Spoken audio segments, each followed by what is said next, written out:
Welcome to Jackal's Wrestling Entertainment Pod. As always, Caleb. Jeremiah. We're going to get right off into the show before we start off, and we promised we'd start off with WWE Evolution 2. But before we do, I just want to say, we're the first wrestling podcast that's really given credit and attention to this amazing all-women's pay-per-view. There hasn't been a lot of mainstream talk. Why do you think that is before we get started? I think it's just kind of, I think a lot of people still just, unfortunately, some people maybe just because he is all women don't give him the respect they quite deserve or should. But in all honesty, though, I mean, it should be. I mean, you had a lot of wrestling this last weekend, and I honestly, from a personal opinion, think the Evolution just stole the whole weekend myself. It's not a shot to anything else. I just think just a very solid card. Some awesome moments. Some most definite, shocking things that happened that we will discuss as we start talking about it. But, no, it's tough. I don't know. And you have, people saying, Bully Ray, there's not a lot of story for some of matches like a Stratton and Trish that just comes. And maybe not, it's kind of spur of the moment, but that happens. But you look at, Rhea and Io, I mean, that's been going on all year. So that the main event was a combination of a story. You have, the NXT Women's Championship match, which has been a common thread, a story of Jordan Grace's hunt for that championship all year. You had the Battle Royal. Everyone wants a title shot. I mean, that's just, there's not a story, but that's a motivated reason. You had just had a lot of really cool matches, great moments. And how, stories, one of the best ones has been this whole Becky, Bayley, Lyra situation that kicked off the show. Yep, and let's jump right into that. We saw Becky with a victory roll get the pin over Bayley on Evolution and retain that Women's Intercontinental Championship. What do you make of this opener and how it started off the show? I thought it was a great way to kick off the show. Like we said, one of the more story-driven matches of the night. It's been a great rivalry, been going on since WrestleMania. I mean, even a little bit before, if you count just for team, kind of little competition between Lyra and Bayley. So that's pretty much been a yearly story. Very fun match, and Bayley in the end outsmarted both of her opponents and Becky. Sorry guys, kept her Continental Championship. And, you just look back and, like I said about, everyone kept saying Becky and Charlotte really still show up the first one. And I think Becky did a really good job on this second one, too. Yeah. Next up, we had the NXT Women's Championship. We saw Jacy Jayne retain over Jordan Grace with help of Blake Monroe. Some would say as Jordan Grace was closing in, she was so close to finally winning the NXT Women's Championship. And this time it is for women. She asked to be out by her side. That cost her this shot. Yeah, I mean, we haven't really heard too much from Blake Monroe. You really hear her actions, her side of it from even on Tuesday night. You didn't. But it's very interesting. I mean, like I said, one of the shocking moments. Yeah, it looked like Jordan was finally closing, finally way to have that moment. She would have been returning to TNA tonight. But no, with help of Fatal Influence and Blake Monroe, JC stole another one. And I think whenever Jordan Grace gets her hands on Blake Monroe, I think she's going to kill her. But I also might beat Blake Monroe. Hey, I beat JC, I pinned her match. Yeah. If I can do it again, I'm champion. So that could be her motive right there. Next up, we had the Fatal 4-Way Women's Tag Team Championship match where Raquel and Roxanne would retain against Charlotte Bliss for Kabuki Warriors and Ruka and Zarya. Yeah, this was an awesome one. This was a very fun match. Always been a fan of Fatal 4-Way to Triple Threat Tag Team matches. I thought they're cool. We saw a lot of them during the Attitude Era. Now, it's different ways. I mean, this way was really good too, but I also kind of like the way myself where each portion's in. It's like a 4-way. Yeah. But they did regular just 2 tag. But again, any way you do the match is good. I think it was a very fun match, and it did what it was supposed to establish Raquel and Roxanne as champions. Yeah. With their first defense together, they beaten 3 tough teams. Next, we saw Tiffany Stratton, Trish Stratus, and for all, like you said, boldly way, but people just saying, but was your story? I think these two women came out and did what they were supposed to, put on one heck of an athletic showing and really good match. Exactly. I mean, sometimes there's just, spur of a moment, and it's just a dream match, and you don't need a story in that instance. And, it was a really good match, and Trish said it may very well be her last match, which if so, there's nothing wrong with going out on the second women's pay-per-view in a world title match. Yeah. Then speaking of the opposite, love story here, Jade Cargill maybe finally put Naomi behind her by winning this no-holds-barred match. I believe she did, especially we'll talk about later on. I think right now she did. She put her behind her. She can move forward. She challenged Stratton at SummerSlam. This was another great match. Like you said, story, probably the most story-driven match of the night. You go back to Elimination Chamber, go back to November, I guess. And, just really fun match.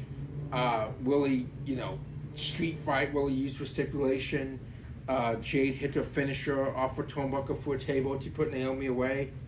And Bianca refereed the match, which was awesome. She still got to be a part of it, even though she's injured, which is rightfully so. And this was awesome. And huge win for Jade, really solidifying her even past just for Queen of Wing. Like, hey, this is going to be a blockbuster match here at SummerSlam. She's really proved her way right after Stratton just beat Trish. So I think that was really cool way to set up SummerSlam. Yeah. Speaking of setting up, we know who will challenge for Women's World Championship. I'm assuming for Raw, because that's where Stephanie Valcour is currently at. Will be Stephanie Valcour winning that Battle Royal. She beat the likes of Kiani Jordan, Zelina Vega, Nia Jax, Lash Legend, and many others. Natalia, a lot of really good women competitors in this match. But what do you make of Stephanie Valcour winning this Battle Royal? No, I think it was awesome. I guess it's one of the best Battle Royals in a long time you've seen on a pay-per-view or just a regular show. Just the pacing of it, like it wasn't like all quick. There were some quick eliminations, but still it was a longer match. It had a lot of almost eliminations. It really, I think, for people that stayed in it longer, really got a spotlight. Lash Legend really kind of stole the spotlight, even in losing. Final two. Eliminate Nikki Bella was an assist on Eliminate Nia Jax. So I think breakout performance for her.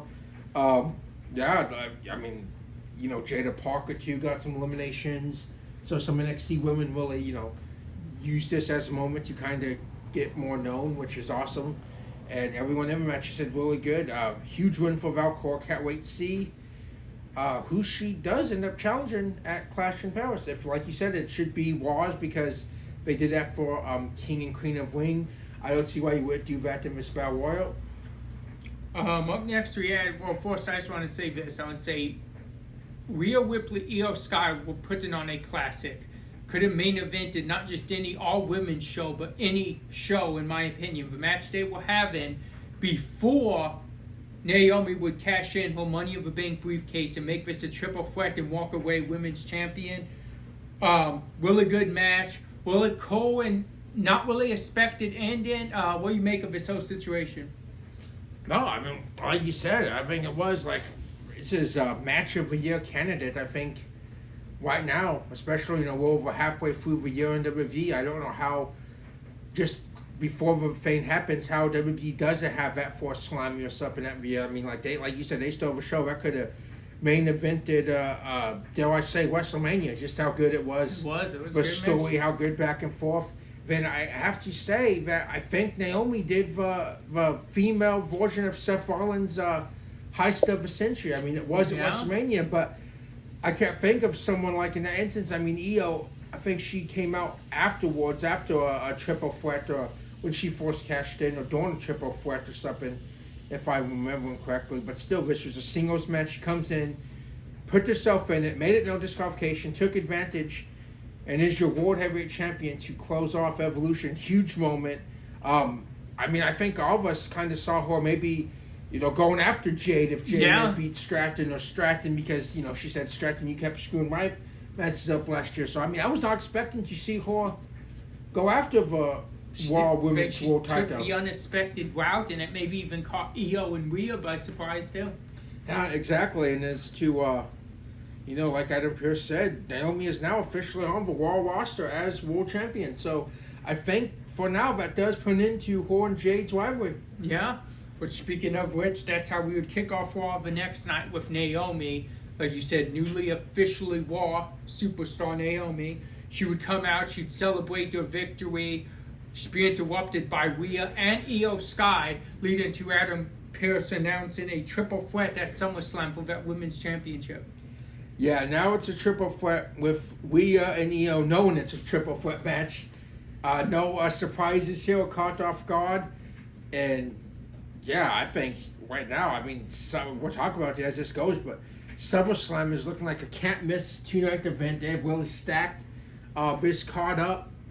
And this is going to be one of the best matches of the weekend, I believe. And yeah, I was going to say, don't be surprised from what we were just talking about. If this match don't come away still in SummerSlam. Yeah, exactly. Up next, we saw Raquel Rodriguez and Roxanne Perez defeat the Kabuki Warriors. I know, again, so we're doing, I think, a really good job of, establishing them as the tag champions. Because now, Raquel's already done that, but you have to establish Roxanne in that spot that Liv was in as being a dominant tag team. And now they win the Fair 4-Way. They beat, Kabuki Warriors have won tag titles multiple times. So I think that's really helping establish them for, we'll talk about later what we'll see at SummerSlam. Yeah. To build some momentum up. And, with an assist from Dorothy Dom. Yeah, exactly. Up next, we saw a 2 out of 3 falls match between Lyra Valkyria and Bayley. Winner would get Becky at SummerSlam, and we saw Lyra Valkyria win. So I want to mention this. First off, your thoughts on Valkyria challenging Becky.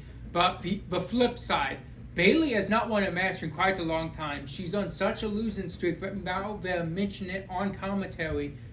How does she get out of this slump? Could this be like maybe a Hank and Tank thing? We saw them lose quite a bit. We've spoke on this a lot on our pod.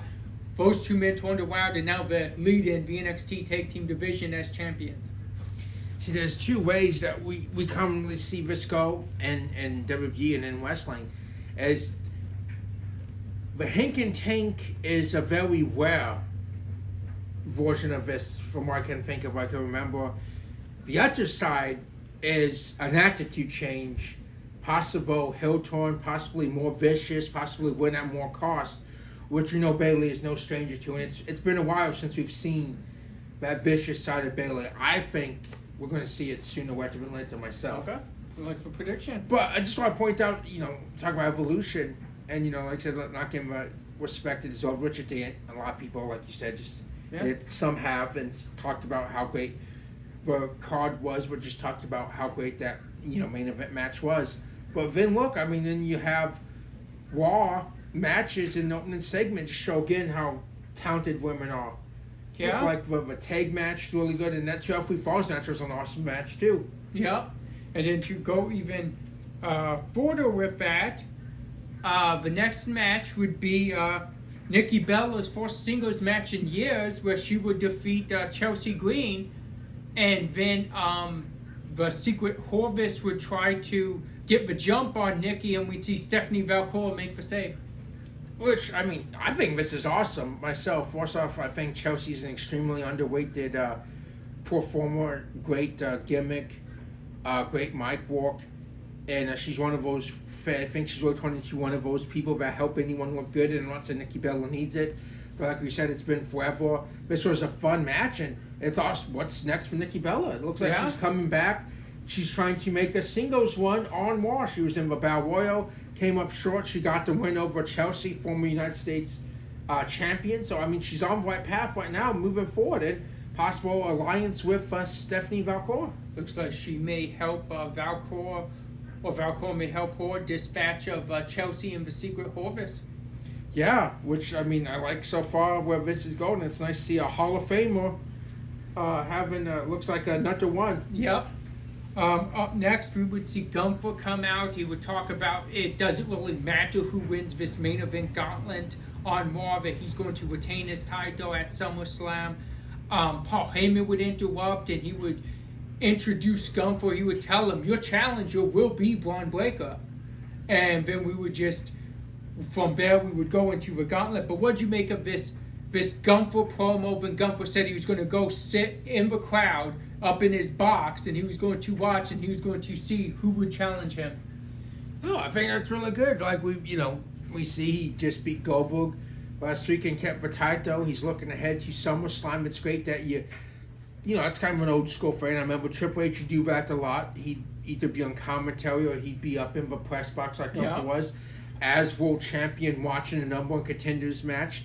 So that's really cool. The champion's out there, he's waiting and it's building up that who his opponent will be as he's seen for SummerSlam, and after that ends up making, like I said, SummerSlam a big deal. So let's talk about this gauntlet. This gauntlet started off with Braun Breaker and Penta. Braun would win. Then it would be LA Knight and Braun Breaker. Braun Breaker would win again. Then it would be Jey Uso and Braun Breaker. This time a little bit of help from Bronson Reed, but the results still the same. Braun would win. Then it would get down to Braun Breaker and CM Punk. Let's talk about that before we get into what happened after the match. Braun Breaker, CM Punk, final two in the gauntlet. CM Punk wins. I'll let you break this down from here. Yeah, I mean, Wiseman was on. He almost was right. It was one win away. Braun had a heck of a show on Monday night. A lot of people say, look, he's just explosive, quick. People was questioning his stamina, and that's not the case. He went nearly an hour or 40 minutes, however long that was, went through 3 opponents before getting to CM Punk. Would eventually lost. Great showing. We saw some, underhanded ways here and there. Like you said, Bronson helped him beat Jay. But in the end, Jay would help make sure Punk didn't go down the same way that he went down. And Punk would pick up a victory. Does CM Punk finally get a title match? No interferences, just one-on-one. Does he finally cash in and win it this time? It could happen. It could be the summer of Punk. I'd be down for that. But okay, let's talk about what happened after the match. I know you're excited about this. Huge Roman Reigns fan. That's from the short. But after the match, we saw the beatdown. Paul had his guys. He had Bronson. He had Braun. They were beating on Jay and CM Punk. And then the music would hit. The crowd would go insane. We'd see the return of Roman Reigns. Yeah, a great moment. Like everyone was hoping and thinking, it's on SummerSlam, we might see Roman again. We did. Paul was facing to happen. Said, he'd come down. Braun and Bronson would leave. He'd help up Jay. He refused to help up CM Punk or even shake his hand. But Jay would eventually go over and help up Punk, give him a hug. But yeah, the Tribal Chief's back. And like we said, I think it's going to be Roman and Jay against Braun and Bronson at SummerSlam. Not official yet, but I think it will be. And then that's a huge SummerSlam match. Let's see, after Raw, Monday Night Raw, just alone, 3 matches after that one show that gets announced for SummerSlam. CM Punk gone for World Heavyweight Championship match. Triple Threat Women's World Championship match, Naomi, Io, Rhea. And then for possible, like you just said, let's mention Becky and Lyra. Not the possible show still. Then what you just mentioned, the possible tag team of Roman and Jay against Braun and Bronson. Sign me up for SummerSlam. Exactly. It's like Summer WrestleMania with where this card is. And then 2 nights. Yeah, that's true. The first 2-night SummerSlam is going to be a huge one. Let's jump into NXT. NXT started with Jacy Jane bragging on her defense, of course. We would see Sol Ruco and Zarya interrupt. And then we'd see TNA's Knockouts champion Marsha Slamovich come out and confront Jacy Jane, leading to a 6-woman tag made later on in that night. Yeah, the awesome moment, and I just want to say just how cool I think it really is of like this NXT was almost also helped as a go-home show for Slammiversary, just like Impact. Really just shows how awesome this partnership is and just shows how they help one another, because Slammiversary was most definitely talked about in a thread throughout this night. And that all started it there with or saying Taito versus Taito, who walks away as both NXT and Knockout Women's Champion. And, yeah, like I said, set up for the big 6-woman tag match. Speaking of a 6 tag match, up next we would see Dark State versus Mike Santana, Joe Hendry, Trick Williams. We would see kind of Trick not want to be there. He didn't want to team up with his 2 tag partners when he was there. He was showing off. We'd see Dark State take control of that. We'd see Trick go to leave them. We would also see the System come out and attack Dark State. So very interesting. A lot to let you go off, but a lot to cover here. Yeah, see, well, from Trick Williams' standpoint, he has no problem with Dark State. He put that behind him back before WrestleMania. He don't want any more enemies, any more on his plate that he has to worry about. That's Joe Hendry and Mike Santana's problem, not Trick's. Yeah, most definitely. We saw the unit that was Dark State take control over 3 singles wrestlers, 3 soon-to-be opponents. And then, once again, like I said, just really awesome how much this partnership is, I think, benefits both brands. TNA's The System rush the ring to chase Dark State, which there will be an 8-man tag, them with Matt Cardona against The System at Slammiversary. But yeah, no, just huge TNA implications all over that match, and your TNA World Champion Trick Williams as well. Yeah. Up next, we would see Kel Armstrong against Carmen Petrovic, and we would see Jordan Grace not let the finish to this match happen, as she was just angry and she took you out on these 2 competitors. Then she would get the video message from someone who was not at the NXT show with Blake Monroe. Yeah, exactly. Blake Monroe's most definitely in her head playing mind games. We know we've been talking about the desperation from Jordan Grace. Now she's just angry. And I don't think Armstrong or Petrovic will be the last. I think any woman that gets in her way right now, especially on her way to get to Blake Monroe, is going to be in trouble. And if she gets her hands on Blake Monroe, I think she's going to be in trouble because the Juggernaut is extremely mad right now. Yep. Up next, we would see Tony D win the family triple threat in what could possibly be his send-off to maybe going to the main roster. But he beat Luca Crucifino and Shannon Stacks. Yeah, I think so too. I think that really just kind of should be the send-off because I think it just bookends everything he's done in NXT. He's been there for a long time, great competitor. I think it is time he moves up, and you know that's very much something that sometimes happens after SummerSlam. And now he's gone. You let the spotlight go on Shannon and Luca Crucifino, see what they do by themselves in NXT. I mean, we all want to know Stacks is the Heritage Cup champion, and then we can see Luca make his own way and see what they do. But yeah, awesome match. Like this, again, could have been a pay-per-view match. They killed each other, and I think it was a great send-off for Vadon. Yeah, I think so too. Next, we would see Obafemi talking about retaining his title. We saw Inamura come out. They both exchanged respect for each other, but then we saw Josh Briggs come out. And when Josh Briggs came out for respect for not only Obafemi, but seemingly his former tag partner Inamura went out the door because Josh Briggs just seems like he has an attitude problem right now. Yeah, he does. He seems, and he keeps saying Oba's no different from him, but he don't have any more honor than he does. So, you know, I guess that's a shot at Oba. But, yeah, just completely imploded. But Oba defends this upcoming week against both men with his title on the line in a triple threat match. And we really might see a more definite, possible turn on in a more from Briggs, because he'd do anything it takes to win, even if that means screw his buddy over. Yeah, be very interesting to see how that one plays out. Up next, we had our main event 6-woman tag team match. Masha Slamovich, Soruka, and Zarya against Fatal Influence. What'd you make of this huge 6-woman match? Yeah, I mean, again, like we talk about with TNA thing, we showed really a great performance for WWE audience for Masha Slamovich, if you may not be familiar with her in TNA. awesome match, having a great job, but she would end up pinning JC Jane, which is a huge momentum boost heading into Slammiversary. Yeah.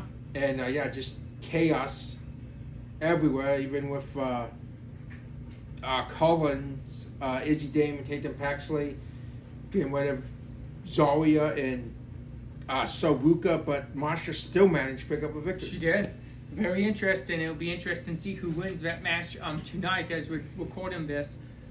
SmackDown kicked off with a bang. We started off showing footage from earlier in the day where Solo Sikoa and his MFTs were a part of a hit-and-run accident, and he's blaming Jacob Fatu for this and trying to get the police to arrest Jacob Fatu. But that's how we started SmackDown. Yeah, very interesting way. Like you said, I think for the last time, I can't remember them doing SmackDown like that, was, I want to say 5 years ago. They did like a Jeff Hardy car incident type thing. And again, like you said, Solo blaming Jacob with his past, his records. So very personal, and we get into more of that later. But yeah, very interesting way to kick off the show. I mean, from that to Charlotte telling Alexa Bliss that she talked to Adam Pearce for acting general manager for SmackDown, and got the women's tag team title match for Charlotte and Bliss at SummerSlam, and that she also wants Bliss out there for when she goes one-on-one with Raquel Rodriguez. She wants Bliss ringside. Bliss said that she does look like a cheerleader and she will be out to help Charlotte Flair. So what'd you make of that situation? I think it's great just kind of seeing them build up. I think it's a really cool story right now with Charlotte and Alexa. I mean, you look at the singles division of the titles, the main titles are kind of in their own stories right now, so I think this is a great story for them to coexist. It's been very entertaining, and I mean, it looks like it's working. I'm especially like Charlotte, she's more often than not been a hell, but the crowd's really behind her on this storyline and really going for her and Bliss. Yeah. Then we would see Raquel versus Charlotte. A very good match between these two women. Yes, it was. And Charlotte came away with a victory, a big one, over one half of women's tag champions. Yeah. Then up next, you would see Damian Priest against Carmelo Hayes. Damian Priest would not only end up having Carmelo Hayes to worry about, but he would have Aleister Black, who was looking not far away, to worry about as he came out and just delivered a black mass to Damian Priest. Yeah, exactly. And again, I have to say this is Priest's fault for this, because he's just stuck his nose in Aleister's business where it didn't belong. And now he is Aleister's business. Wow. Okay. And Carmelo's a smart man. He's had his fair share of Aleister since Aleister's return to SmackDown. Melo wanted none of it. He took off. And I'm waiting. I'm hoping maybe this upcoming week this is made official for SummerSlam. Because, man, talk about show stealer. Talk about, I believe that's be a first time ever match. If it happens. Yeah, that's true. I mean, that's just right there. It's going to be really good. Up next, we saw Solo Sikoa come out and blame Jacob Fatu. He said the police took Jacob Fatu away. They arrested him. They showed that earlier on in the night. And he said, good, he should pay for what he did.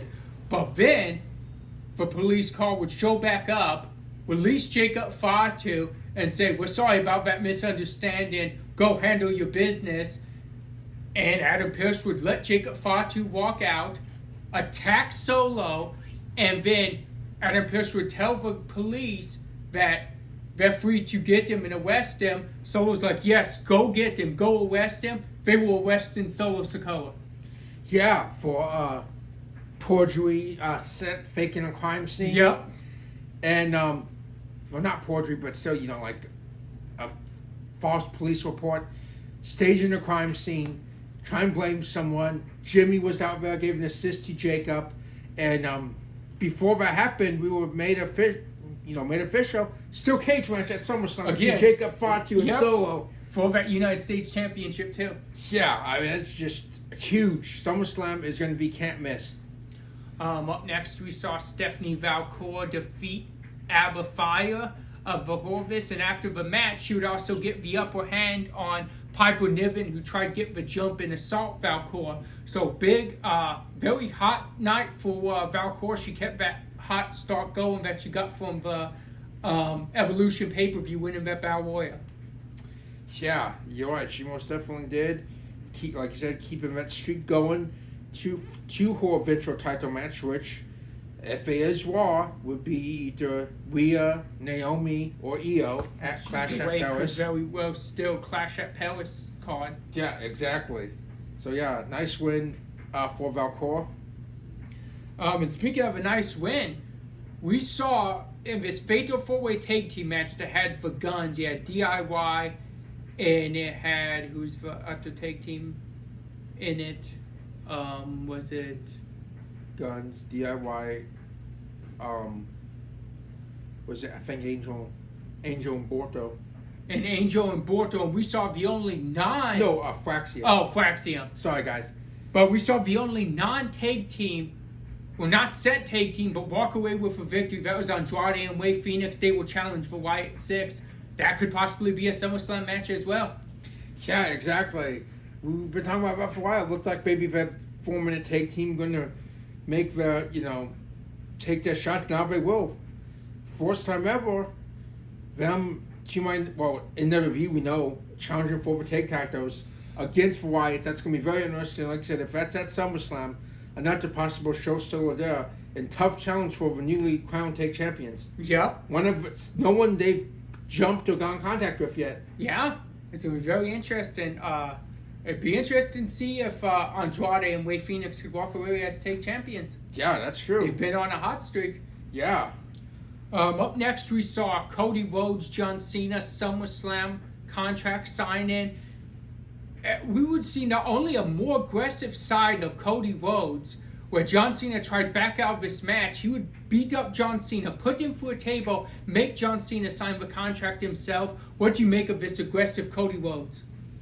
Oh, I mean, very interesting. Most definitely a different side of Cody. He wasn't having it. John Cena was talking about his schedule, telling him he'd make you up to him at Clash of Paris or Australia, but Cody wasn't having it. It's like you said, assaulted John Cena, forced his hand to sign. It will be a street fight, but a lot of people on social media pointed out something very interesting. Cody had the watch on that The Rock gave him.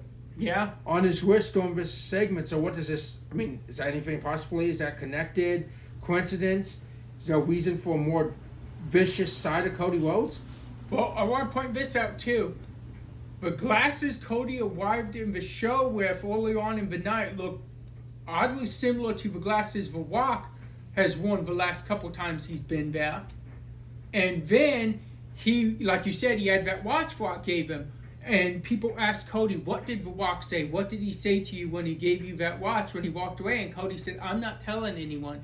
What if The Rock is like, when you're ready to make this switch, this heel turn, I got your back, just put on the watch. I don't know. What if it's somewhat like, I want to say like a bat signal?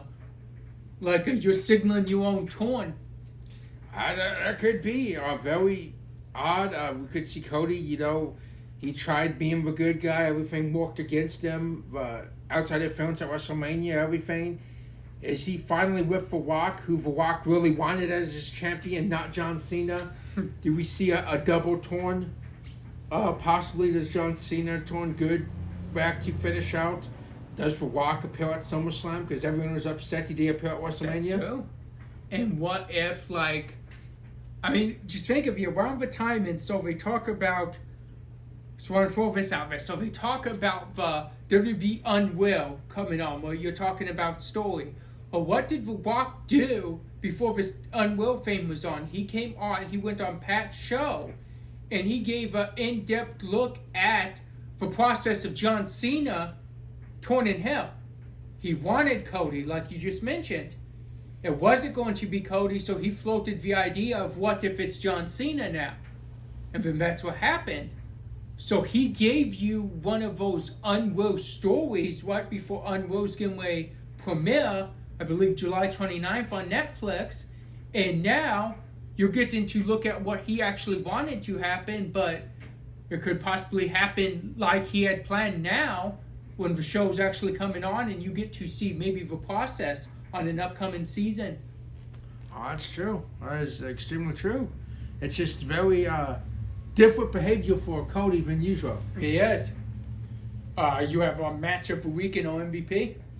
This is tough. It was an action-packed week. We have to go with, I've got Evolution most definitely. We have to go for Triple Threat opener. We have to go with the Battle Royal, Naomi Jade, the main event between Io and Rhea, eventual, cash-in. Raw, we have to go with that 2-3 Falls match. We have to go for Gauntlet. On NXT, we have to go with the 6 women tag team main event. Then on SmackDown, we have to go with that Fatal 4-Way tag team match in the opener between Charlotte and Jacal. Okay. And like I said, very tough, but I could not go with Rhea and Io because it's just, like I said, that could be match of your candidate. And then we're going to piggyback off of that.